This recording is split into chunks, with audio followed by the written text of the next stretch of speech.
Hello everyone, myself Mrs. Aparna Nikesh Patil from TSSM and GSPM Group of Signet Public School, New Nari।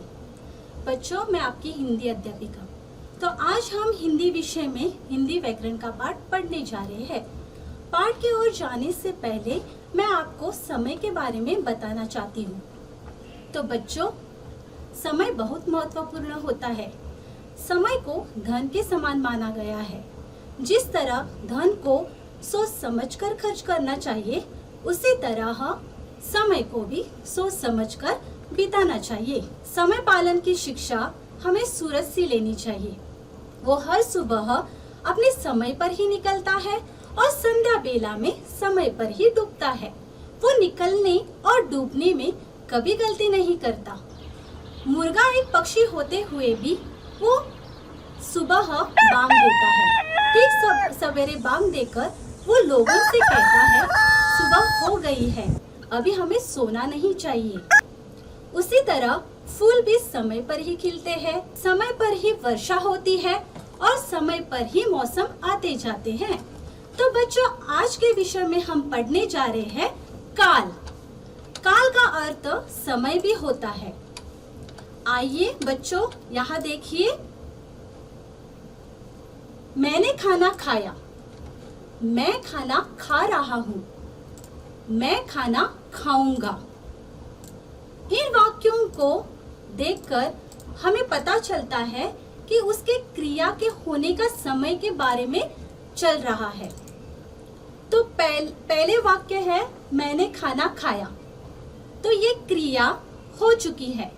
दूसरे वाक्य को देखो, मैं खाना खा रहा हूँ, ये क्रिया चल रही है।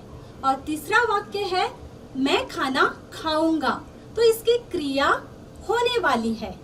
तो बच्चों, दरअसल हम कह सकते हैं कि क्रिया के जिस रूप से उसके होने या करने के समय का पता चले, उसे काल कहते हैं। बच्चों, काल के 3 भेद होते हैं। पहला है भूतकाल, दूसरा है वर्तमान काल और तीसरा है भविष्यत काल। तो आइए जानिए पहला भूतकाल के बारे में। भूतकाल का अर्थ होता है बीता हुआ समय। क्रिया के जिस रूप से उसके बीते हुए समय के बारे में पता चले, उसे भूतकाल कहते हैं। जैसे कल बस खराब हो गई थी, माँ ने कपड़े धोए, निशा पढ़ रही थी। तो इन वाक्यों की क्रियाएं जैसे खराब हो गई थी, धोए और पढ़ रही थी, तो ये क्रिया के होने के बारे में पता चल रहा है, इसलिए ये भूतकाल की क्रिया है। अभी दूसरा देखेंगे हम वर्तमान काल। वर्तमान का अर्थ होता है चल रहा समय। जैसे ठंडी हवा चल रही है, मैं टीवी देख रहा हूँ।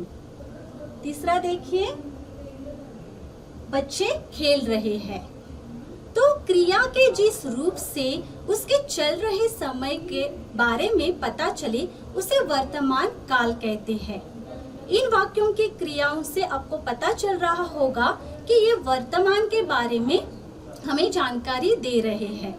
अभी हम जानेंगे भविष्यत काल।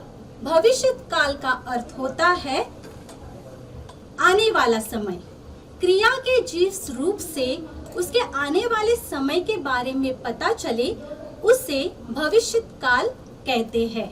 जैसे मैं कनाडा जाऊंगा, निशा डॉक्टर बनेगी। और तीसरा देखिए, मैं तुम्हें हिंदी सिखाऊंगा। तो इन वाक्यों की क्रियाएं जाऊंगा, बनेगी, सिखाऊंगा, तो ये आने वाले समय के बारे में जानकारी दे रहे हैं, तो इसे हम भविष्य काल कहते हैं। तो बच्चों, आप आशा करती हूँ आपको ये पाठ अच्छे से समझ में आ गया होगा। तो अगले क्लास में हम एक नए विषय के साथ फिर से मिलेंगे। धन्यवाद।